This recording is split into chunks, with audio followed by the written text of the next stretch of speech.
hábitos ruins que incomodam as pessoas, mas que ninguém tem a coragem de te dizer.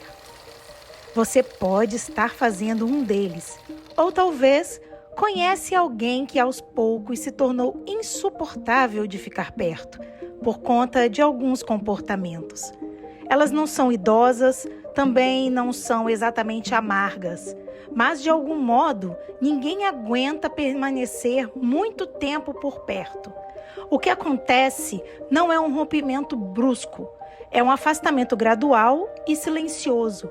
Convites diminuem, conversas encurtam, a presença deixa de ser desejada. Forma-se então uma desconexão entre a maneira como a pessoa se enxerga e a forma como passa a ser percebida pelos outros. Um fenômeno sutil, mas doloroso. Eu vejo esse padrão mais frequentemente nas mulheres, embora também afete homens. Pessoas a partir dos 45 anos, às vezes até mais jovens, gente ativa, conectada, ainda assim, algo nelas gera uma convivência cansativa, difícil de explicar. As conversas não evoluem, o ambiente fica pesado, a vontade de ir embora aparece, o clima emocional se altera. O que antes era leve se torna pesado. E o corpo começa a reagir. Surge a dor de cabeça, o enjoo, irritabilidade, a pessoa começa a bocejar. O organismo capta o que a mente ainda tenta entender. Uma sensação de opressão e sufocamento toma conta do ambiente onde esse tipo de comportamento acontece. Não é coisa da sua cabeça, é real. É a percepção de que ficar perto deixou de ser saudável. O mais curioso é que esses comportamentos que acabam com os relacionamentos não aparecem quando a pessoa está sozinha. Eles surgem na presença do outro, como se o convívio social acionasse esses mecanismos repelentes da boa convivência. Esse padrão tem nome: vampirismo emocional, que se soma a uma personalidade tóxica permeada por comportamentos passivos agressivos. E não, isso não tem relação direta com a idade cronológica, com aparência física ou perda de relevância. O afastamento acontece, na maioria das vezes, pelo acúmulo de hábitos comportamentais inconscientes que pouco a pouco passam a repelir as pessoas ao redor. A drenagem emocional, aquela sensação de que a presença da pessoa exige tanto esforço de adaptação que torna o dia cansativo, a convivência cansativa. E agora eu vou ter a coragem de te contar 10 hábitos recorrentes que podem estar afastando os outros de você ou fazendo com que você queira desaparecer da presença de certas pessoas. Eu vou usar exemplos cotidianos, absolutamente reais, para mostrar a você esses hábitos repelentes sociais.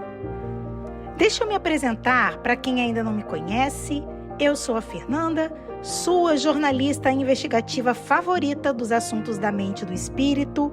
Sou a sacerdotisa mística que conduz esse canal, trazendo reflexões para quem busca se manter desperto em meio a tantas energias densas que entorpecem as pessoas. Aqui eu falo sobre temas cotidianos com um olhar voltado ao comportamento humano, à espiritualidade e ao esoterismo, com foco em autocura, autoconhecimento e evolução emocional. Porque criar hábitos saudáveis é um ato de amor próprio. A partir de agora, vou revelar de forma clara e objetiva o que essa sabedoria oculta está tentando te mostrar, mas que talvez você ainda não tenha conseguido nomear com clareza. E óbvio, vou apontar caminhos possíveis para mudar esse cenário de isolamento social, porque apontar falhas sem oferecer direção não transforma ninguém. E porque 3 dos hábitos que eu vou te falar agora são altamente destrutivos. Mas antes de começar, eu vou lançar um desafio rápido de coordenação motora só para aquecer. Eu quero ver se você consegue deixar o like nesse vídeo em apenas 3 segundos usando o seu dedo mindinho da mão direita. 1, 2, 3. Valendo! Conseguiu? Aproveita para deixar nos comentários qual é a sua opinião sobre isso que eu vou querer ler. Vamos em frente?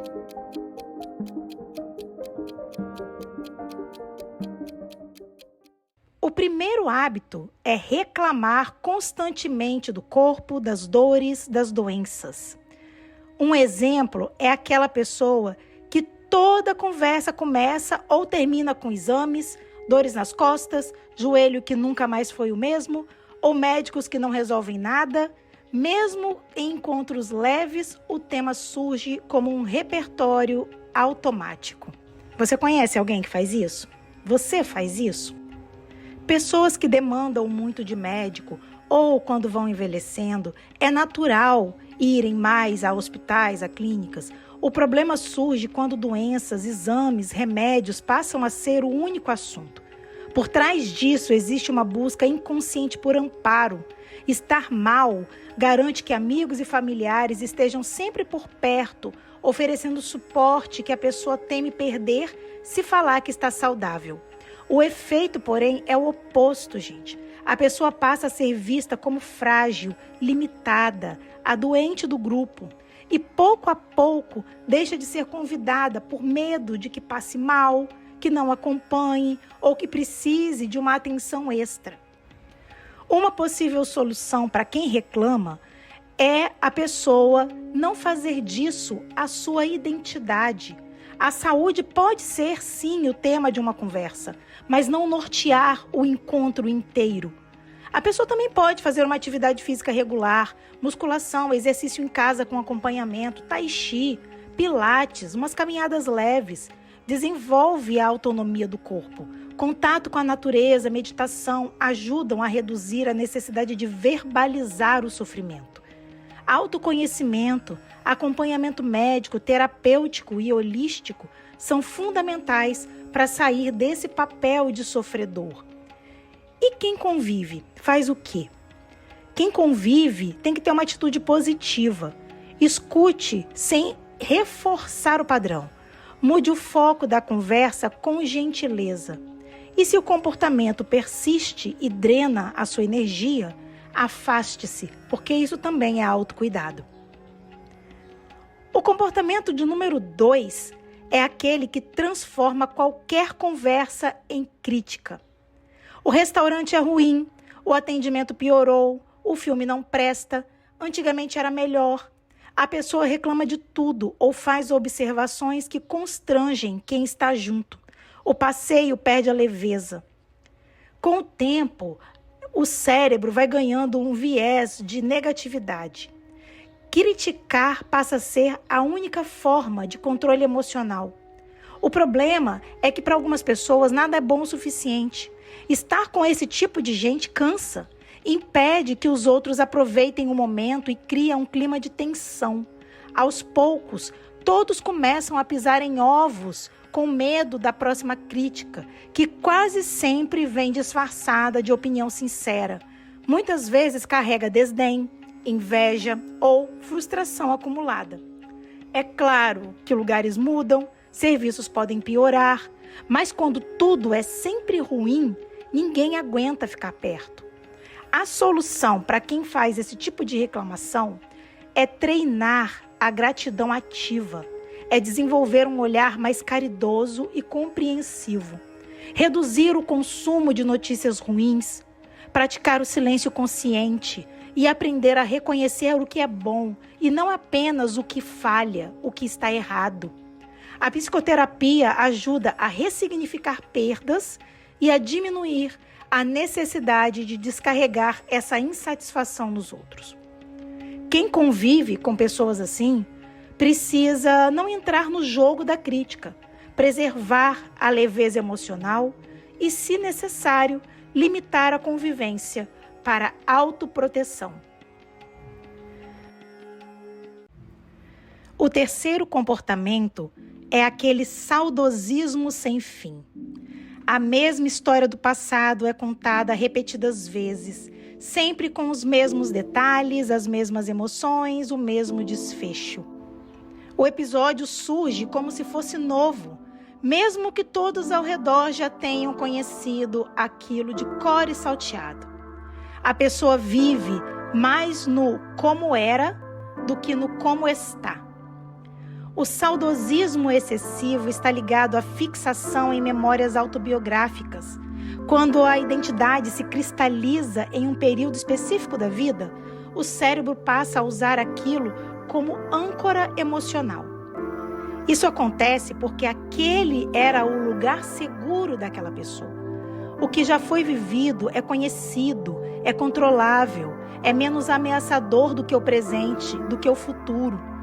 O passado vira refúgio e vira prisão. A vida segue, mas a pessoa permanece emocionalmente estacionada.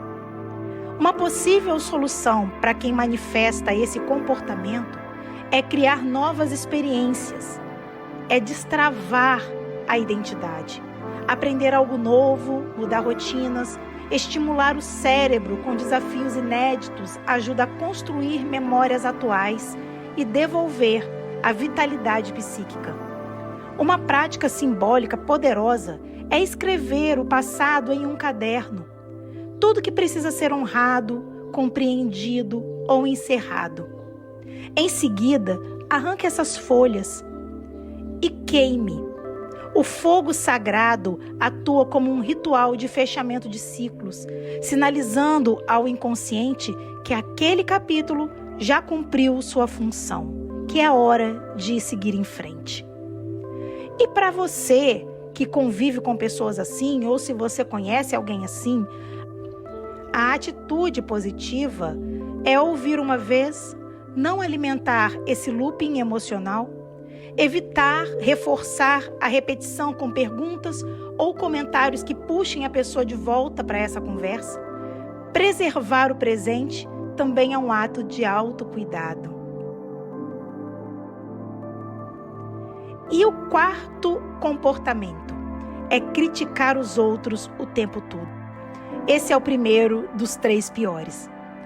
Fulano engordou, cicrano envelheceu, eu nunca faria isso, que cabelo feio, nada a ver usar essa roupa. A crítica surge como um comentário casual, mas se repete com tanta frequência que passa a contaminar o ambiente. O olhar está sempre voltado para o outro, mas não para o que há de bom nele. A crítica constante funciona como uma comparação defensiva. Ao apontar falhas alheias, o cérebro ativa uma falsa sensação de superioridade, usada para mascarar inseguranças, medos de inadequação, fragilidade. Com o tempo, a pessoa perde o próprio reflexo e deixa de se observar. Ela não se questiona e passa a agir como se todos estivessem errados, menos ela. O efeito no ambiente é imediato e devastador. A crítica gera tensão, quebra a confiança e transforma qualquer convivência em um território instável. Ninguém se sente emocionalmente confortável perto de quem está sempre julgando, perto de uma pessoa maledicente, perto de uma pessoa que só sabe falar mal do outro, de si mesma, até de você. A solução para quem manifesta esse tipo de comportamento é desenvolver a autocompaixão, praticar o mindfulness para reconhecer os gatilhos internos antes de projetá-los nos outros. Trocar o foco do ranking social por evolução pessoal. O crescimento real acontece quando a comparação deixa de ser externa e passa a ser consigo mesma. Compare a sua versão de ontem com a sua versão de hoje. A atitude positiva para quem convive é não validar comparações nem comentários depreciativos. Não dar margem para que a pessoa continue falando, é sair de perto. Preserve a sua autoestima, o seu campo magnético, o seu campo emocional. Distância também é saúde mental. Ou você vai querer ficar perto de uma pessoa que fala mal de todo mundo, porque a próxima pessoa de quem ela vai falar mal é de você. O quinto comportamento que eu elenquei aqui também está na lista do top 3 dos mais terríveis. Não escutar e querer ser o centro da atenção. Já me diz aí se você conhece alguém que tenha um desses 5 comportamentos que eu já falei até agora. A pessoa interrompe constantemente, muda o assunto no meio da fala do outro, ignora o que acabou de ser dito, fala sem parar, quer sempre dar opinião, quer sempre dizer o que o outro deve fazer. Ela não abre espaço para que o outro se expresse e não tolera diferenças. Déficits de escuta costumam estar ligados à ansiedade social encoberta. É a necessidade constante de afirmação. Falar sem parar é uma tentativa de controle, dominar o assunto, ser o centro da atenção e, em alguns casos mais graves, invisibilizar o outro, calar pessoas específicas para poder manter o controle emocional da interação. A solução: ouça antes de falar. Aprenda a ouvir sem preparar uma resposta enquanto o outro ainda está se expressando. A meditação ajuda a reduzir a impulsividade e a ansiedade.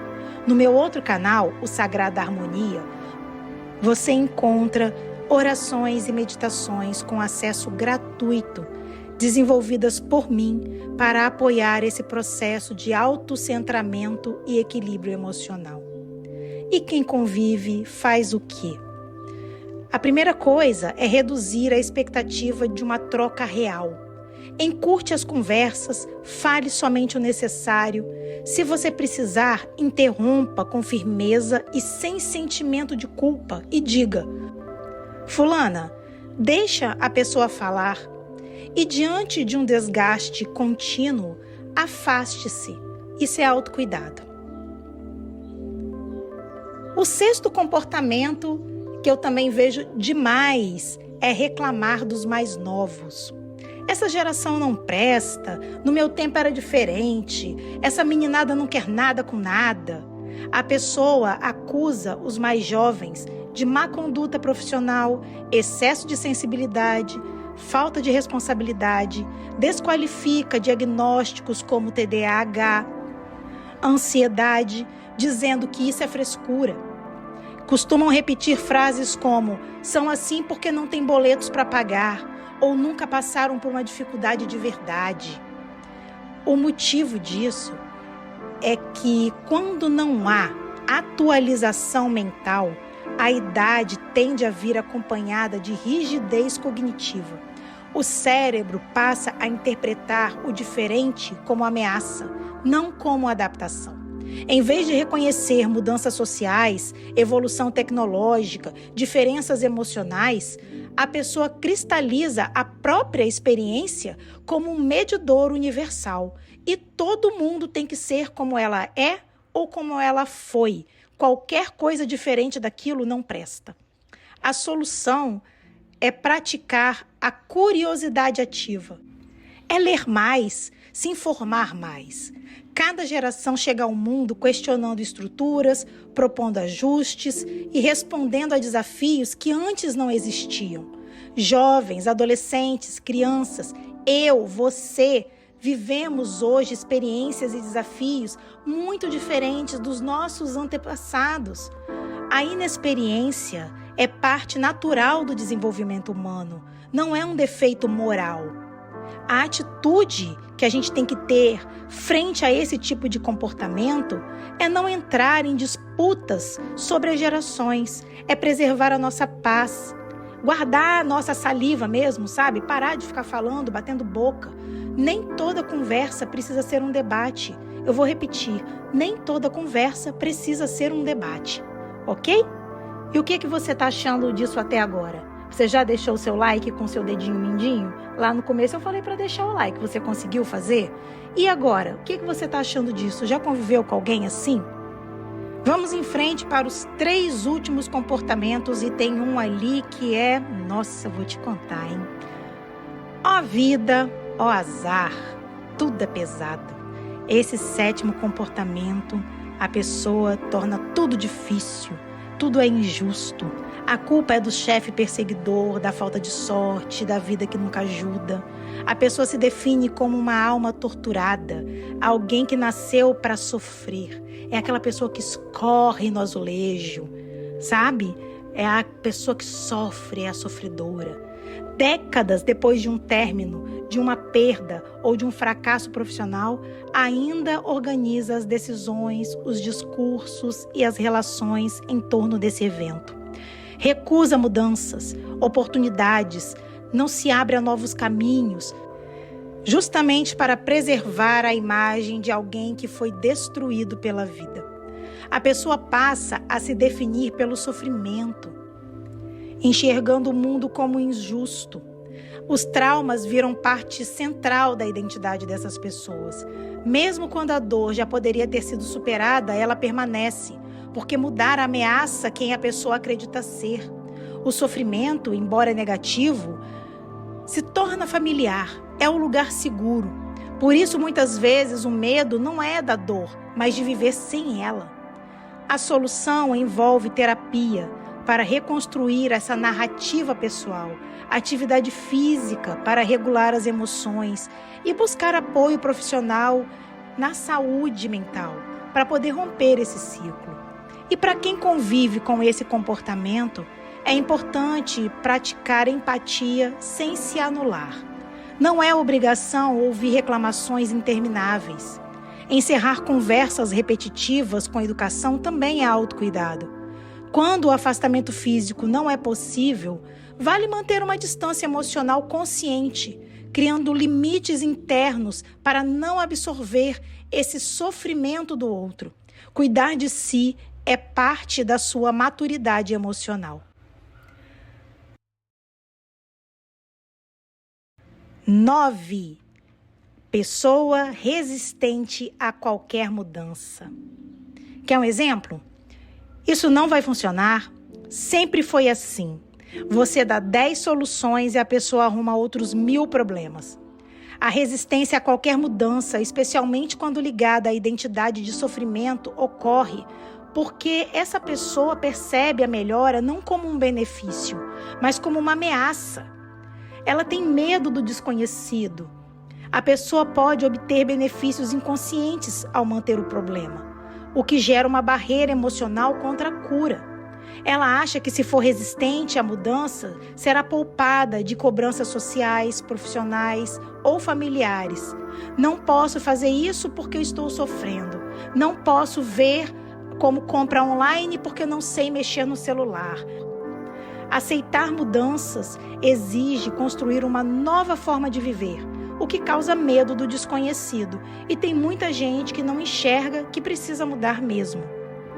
E aí, gente, uma pessoa que é muito resistente à mudança, uma pessoa que se gaba por não conhecer nada da tecnologia, por não saber usar um celular, por não saber usar um computador, uma pessoa que não sabe usar o controle remoto da televisão e acha isso super legal, é o antigamente quando falava, né? Nossa, mas eu não sei fritar nenhum ovo, e a pessoa achava isso super bacana. Não tem o que fazer. A digitalização, a tecnologia, a inteligência artificial, os carros mais modernos, mais seguros, com vários itens de assistência ao motorista, tudo isso é irreversível. Isso não vai voltar atrás, não vai voltar a ser como antigamente. Ela não vai voltar a andar a cavalo pela rua, se ela for uma pessoa muito antiga. As carroças não vão voltar a ser o principal meio de transporte.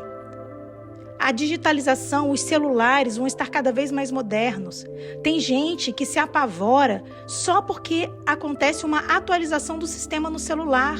Muda a configuração da letra, a pessoa entra em pânico. A pessoa precisa se atualizar. Você pode oferecer caminhos, existem cursos para pessoas mais idosas, existem novidades que você pode entrar aí, fazer curso online ou cursos presenciais. Mas não cabe a você querer que a pessoa mude, ela que tem que mudar.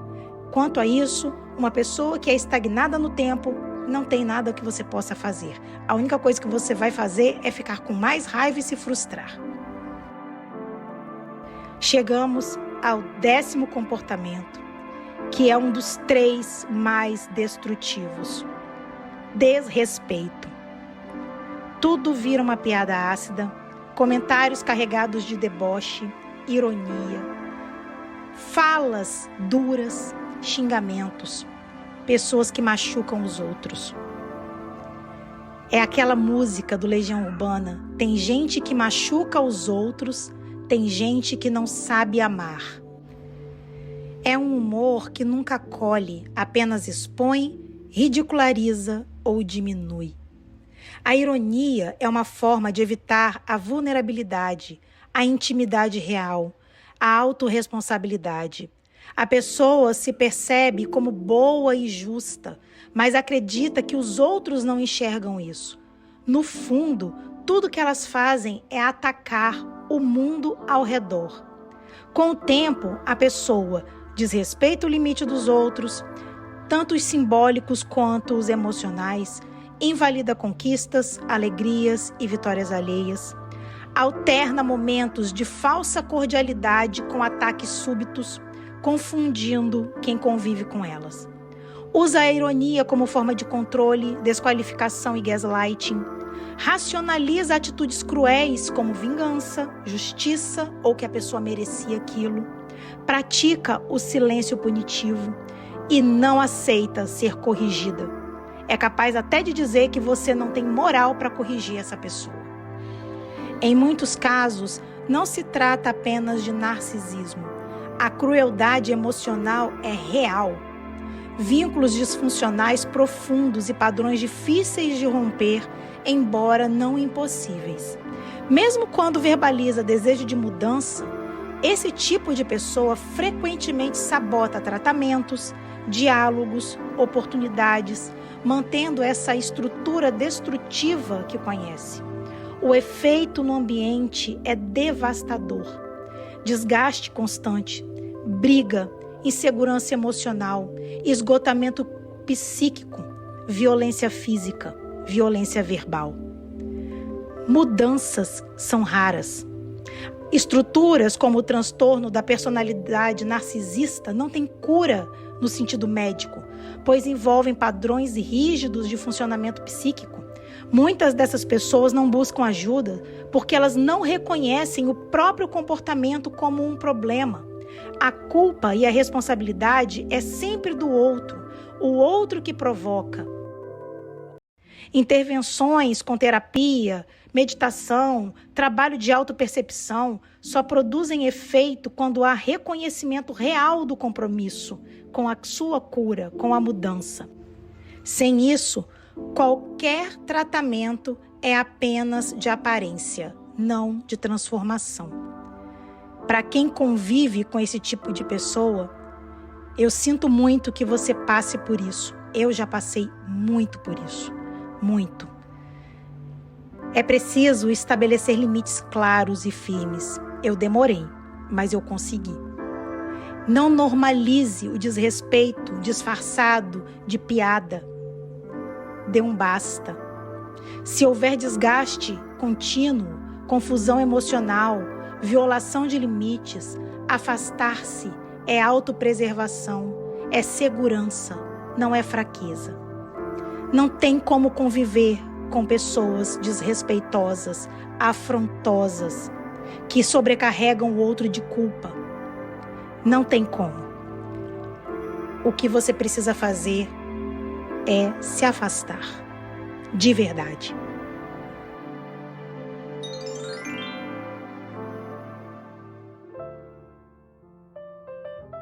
Muito bem, chegamos ao final deste podcast que ficou um pouco mais longo do que eu gostaria, mas eu acredito que eu passei todas as informações que você precisava ter e só o fato de você ter permanecido até aqui refletindo, escutando, despertando a sua sabedoria oculta já indica um movimento interno. A transformação começa assim, pela consciência. Ao longo do episódio de hoje, eu falei sobre quando mulheres maduras incorporam comportamentos disfuncionais e acabam muitas vezes, sem perceber, acelerando processos de exclusão social. E quanto maior o isolamento, mais determinados hábitos se intensificam. Ainda assim, a mensagem é: existe a possibilidade de mudança. Alguns comportamentos descritos não são traços imutáveis.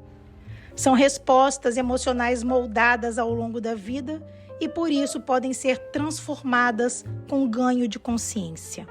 A maturidade emocional não acompanha automaticamente a idade cronológica.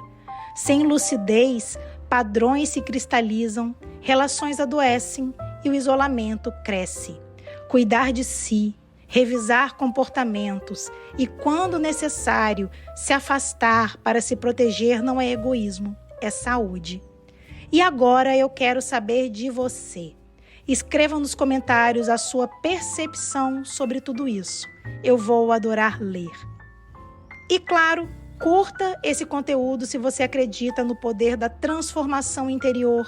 Inscreva-se aqui no canal, ative o sininho para receber os novos vídeos. Se aparecer para você, aperte no botão hypar para que esse vídeo apareça para mais pessoas. E torne-se um membro apoiador do canal com valores simbólicos ou clicando no botão valeu. Isso ajuda a manter viva essa energia de sabedoria e de transformação. Ajuda o canal a crescer e ajuda a trazer mais conteúdos para vocês. Compartilhe esse vídeo com quem está buscando um propósito, mais força interior. E dito isso, minhas queridas, meus queridos, fiquem bem, fiquem em paz, namastê e até o próximo vídeo.